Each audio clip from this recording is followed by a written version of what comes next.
Hello बच्चों, आज हम पढ़ेंगे मुद्रण संस्कृति एवं आधुनिक दुनिया के लेसन में से प्रश्न 18वीं शताब्दी के यूरोप में कुछ लोगों को ऐसा क्यों लगता था कि मुद्रण संस्कृति से निरंकुशवाद का अंत और ज्ञानोदय होगा।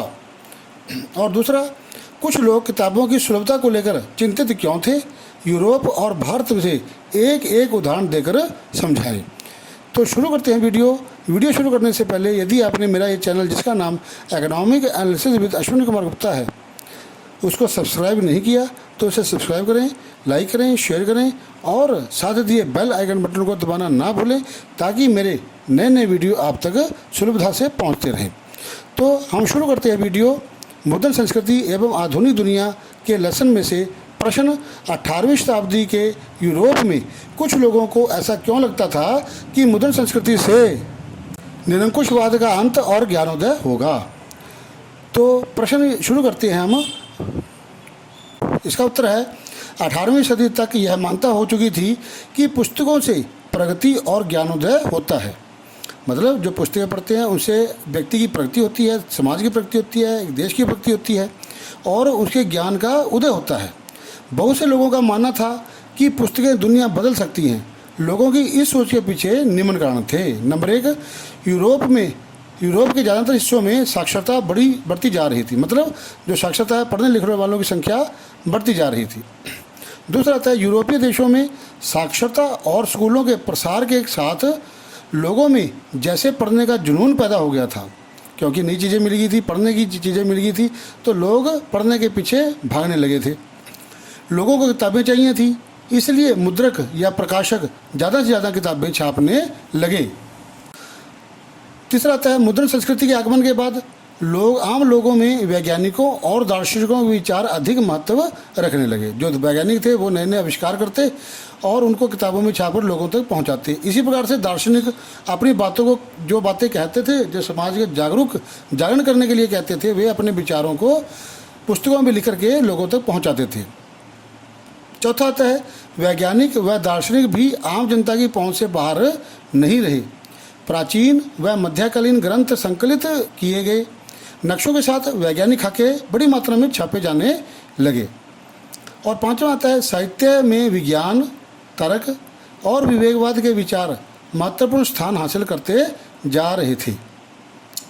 दूसरा प्रश्न आता है कुछ लोग किताबों की सुलभता को लेकर चिंतित क्यों थे।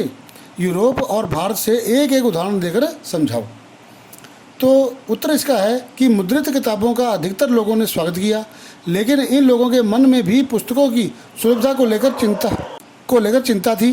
कई लोगों को छपी पुस्तकों के व्यापक प्रसार और छपे हुए शब्द की सुलभता को लेकर भय था कि न जाने इसका आम लोगों के मन पर क्या प्रभाव हो।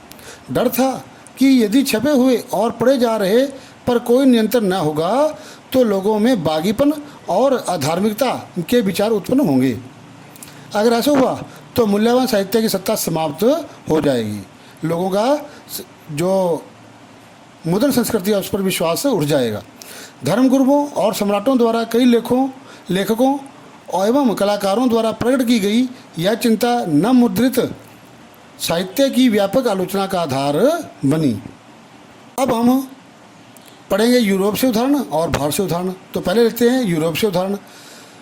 रोमन चर्च की कुरीतियों को जनता के सामने रखने से यूरोप के शासक बौखला गए थे। इटली के एक किसान मैनोकियो को बाइबल के नए अर्थ लगाने के कारण मौत के घाट उतार दिया। रोमन चर्च के ने प्रकाशकों और पुस्तक विक्रेताओं पर कई पाबंदियां लगा दी और क्या किया, 1558 से प्रतिबंधित किताबों की सूची रखने लगे। दूसरा आता है भारत से उदाहरण।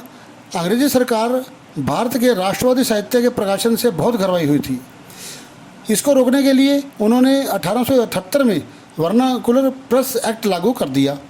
जब पंजाब के क्रांतिकारियों को काला पानी भेजा गया तो बाल गंगाधर तिलक ने इसका विरोध किया।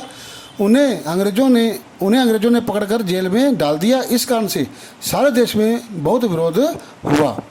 तो ये थे दो प्रश्न। पहला प्रश्न था 18वीं शताब्दी के यूरोप में कुछ लोगों को ऐसा क्यों लगता था कि मुद्रण संस्कृति से निरंकुशवाद का अंत और ज्ञानोदय होगा। दूसरा, कुछ लोग किताबों की सुलभता को लेकर चिंतित क्यों थे। यूरोप और भारत में एक ही उदाहरण देकर समझाएं। तो ये प्रश्न थे। धन्यवाद दोस्तों। यदि आपको मेरा ये वीडियो पसंद आया है तो मेरे इस चैनल को, जिसका नाम economic analysis with Ashwini Kumar Gupta है, को सब्सक्राइब करें, लाइक करें, शेयर करें और साथ दिए बेल आइकन बटन को दबाना ना भूलें, ताकि मेरे नए नए वीडियो आप तक पहुंचते रहें। धन्यवाद।